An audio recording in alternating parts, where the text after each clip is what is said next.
Hey y'all, it's Amanda.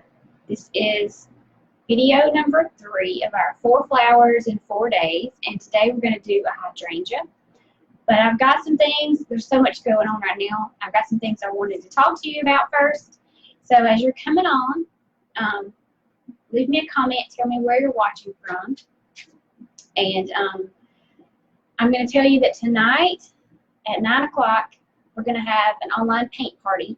So I'm going to have 2 live videos today. This one, I'm going to show you how to do a hydrangea.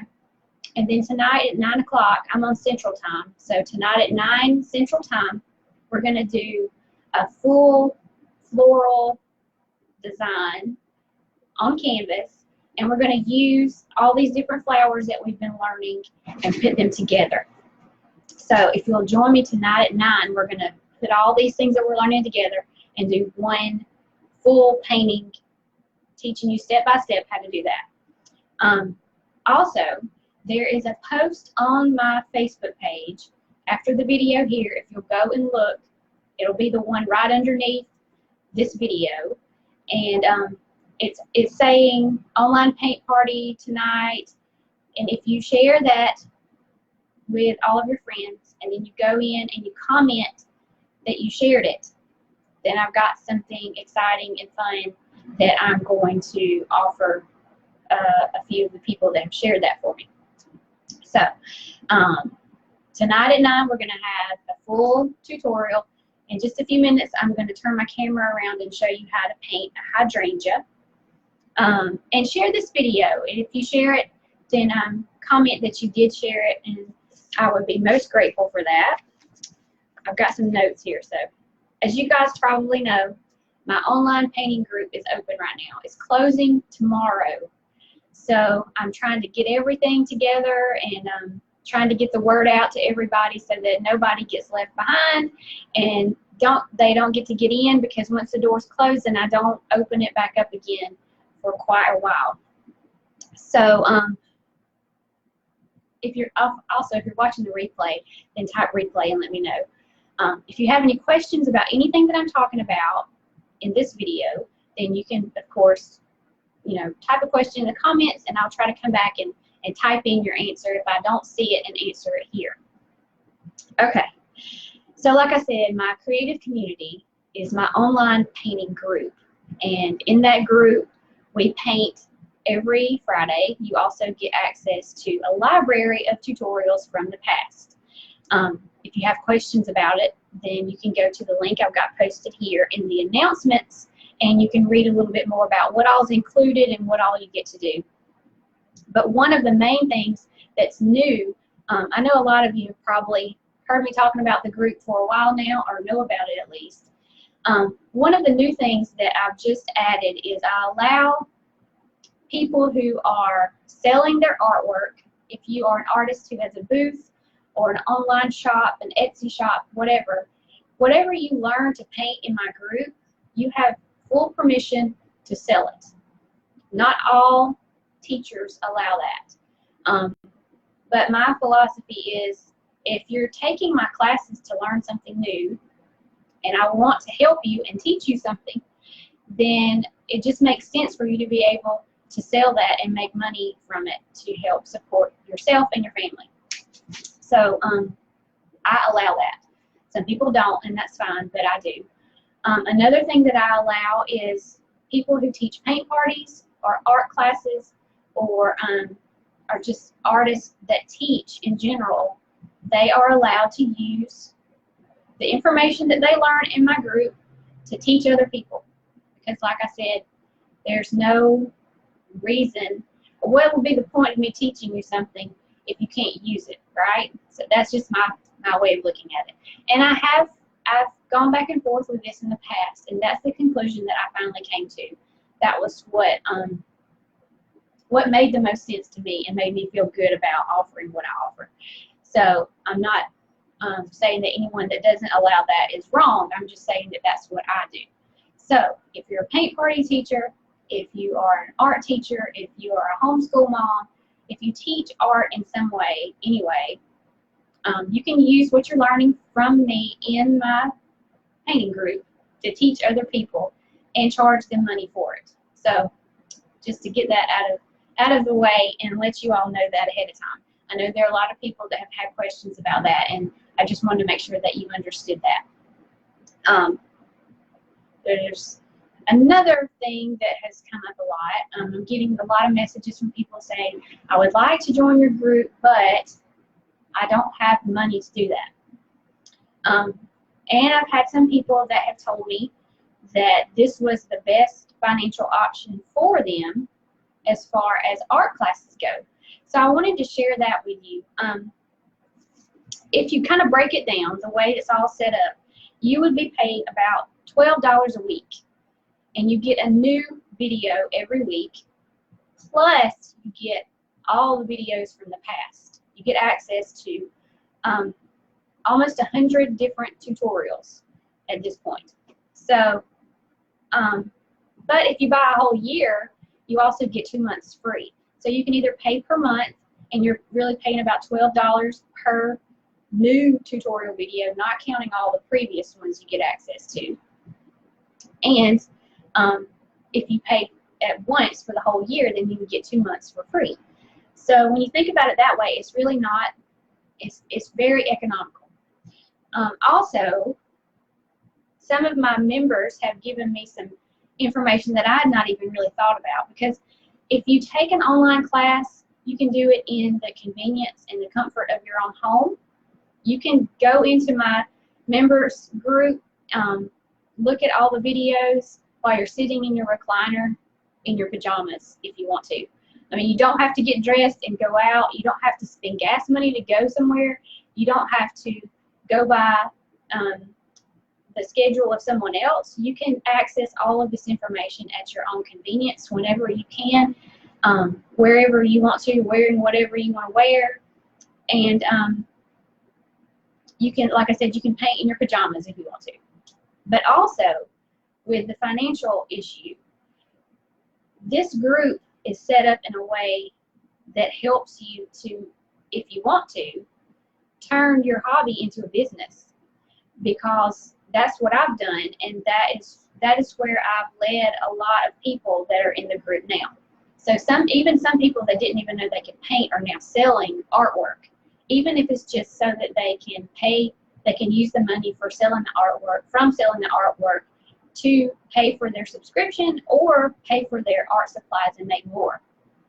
So there is that side of it. There's the option of turning this into a business and making some extra money from it. So you could sell your artwork. You could begin teaching others in your community. You could have paint parties yourself and make money. You also give business help in my group. So every Friday we have a question and answer time, and you can come in and ask me any question you want to, and that also applies to business questions. And I have a course called Brave Wings, where I'll walk you through how I've done everything up to the point where I am now. And all of my creative community members get a coupon code that gives them $100 off of that course. So if you're using finances as an excuse not to join, I just wanted to tell you that this is a very economical way for you to join. $12 a week, and you could actually begin making money by joining our group rather than spending money. Okay, so that's enough of me talking. Let's get to painting. I'm going to turn my camera around. And of course, if you guys have questions, then you can type your question, and I will do my best to answer those either now or after our video is over. Okay, so we're going to do a hydrangea today. And normally I use a palette knife that has this pointed tip here. It's raining here, y'all, which is good, but it's kind of dark, so I'm going to turn my light up a little bit and see if it helps. Helps us be able to see a little better. Okay, I usually use this tip, but for my hydrangeas, I like to use a palette knife that has a little bit of a rounded tip, because it just makes it easier to do that. Let's see. I didn't get my paint out today. I don't know what's wrong with me. I'm going to use craft paint today. So, let's see. We're going to do a blue hydrangea. And I'm going to use just regular old craft paint so that I can kind of show you. Well, that one's not regular, but it came from Walmart, so it's not expensive or anything. But I want to show you how you can use a palette knife with craft paint, but it's usually better to use a thicker, heavier paint. But this is totally doable. Okay, so I'm going to use this right here. And let's get some out on our plate here.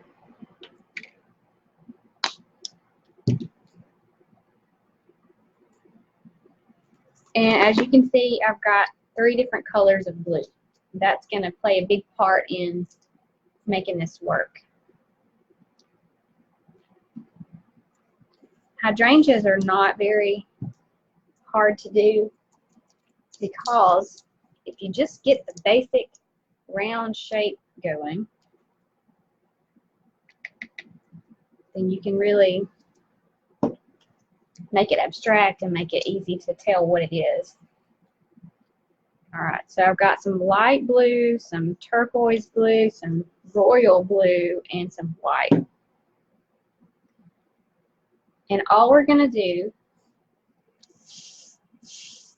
is just get started with the dark blue first. There's several different ways that you can make hydrangeas.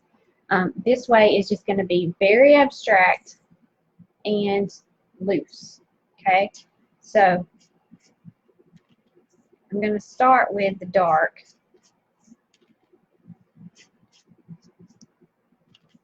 And just make some areas of dark that go in a circular pattern here. Okay, there's my paper towel. Alright, so we started with the darkest blue. Then I'm going to grab some of this turquoise blue. I'm going to put that in.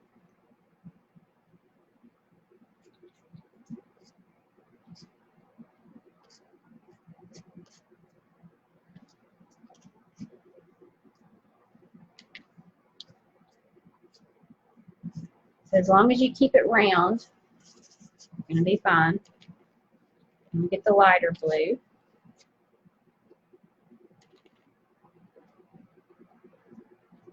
And if you notice, most of my lighter stuff is on this side over here. I'm going to say that my light source is coming from that direction.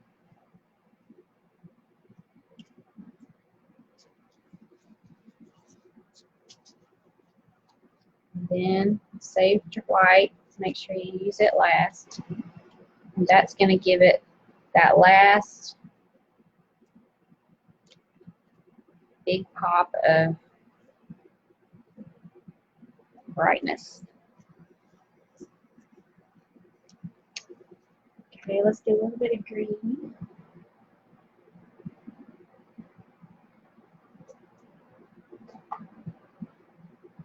I usually have all my paints laid out, and I didn't do that today. Let's see.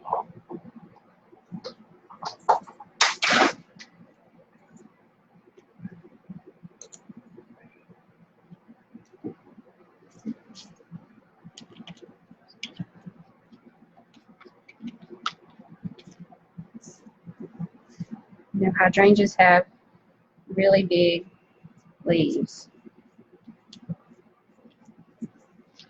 So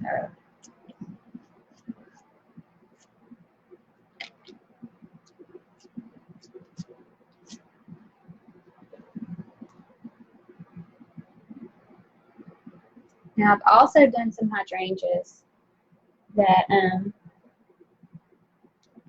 are less abstract. But I really like it when the more you can get it loose and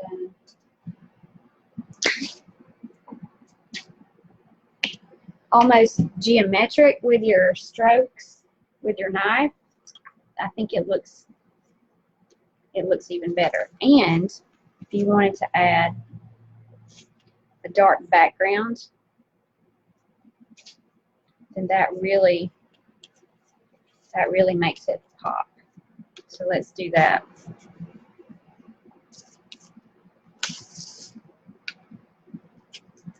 And like I said, tonight at 9 o'clock, we're going to take all these flowers that we've been learning, and we're going to make one cohesive floral arrangement using all these different techniques and flowers, and just have a little paint party.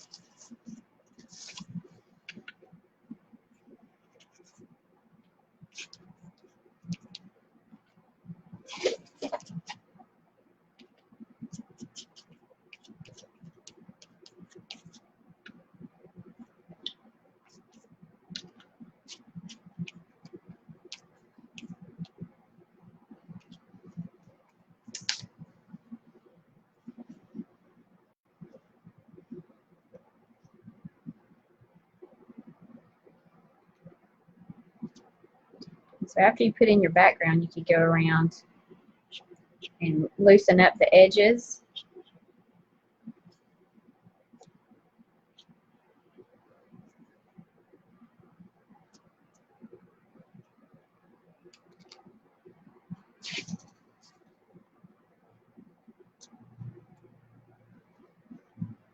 I'm able to use this craft paint, but I prefer using thicker paint because it's hard to keep it on my knife.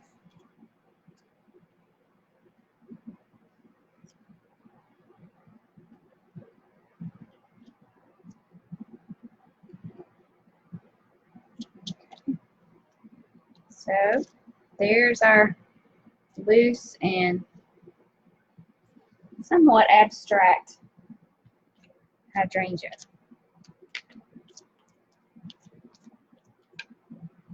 And you guys could do this on a bigger scale. If you had several of these, it would look a little more put together. Let me see if I can. I'm going to try to grab this that I've done and give you a little hint of what it looks like when you put it all together in an arrangement. So using this technique, if you can see, when you put it in a container, it really looks more put together. Let me try to do this. This is a big painting. Let's see if I can lift this up and show you a little better. So, see how you can really tell they're hydrangeas. In their containers, even though they're kind of choppy and a little bit, abstract like this. But if you put a bunch of them together, then you can get something that's similar to that.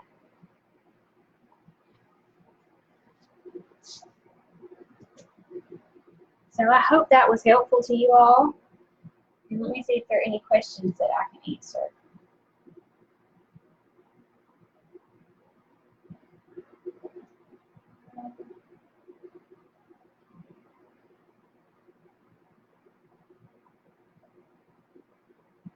I'm not seeing any questions yet. Okay, so tonight at 9 o'clock, we're going to put all these different flowers that we've been painting together and make one painting in a container. And if you'll go over and look on my Facebook page and share the graphic that says online paint party and then type shared there in the comments, then I'm going to have something exciting that I can gift to some people. So I will see you all back tonight at 9 o'clock.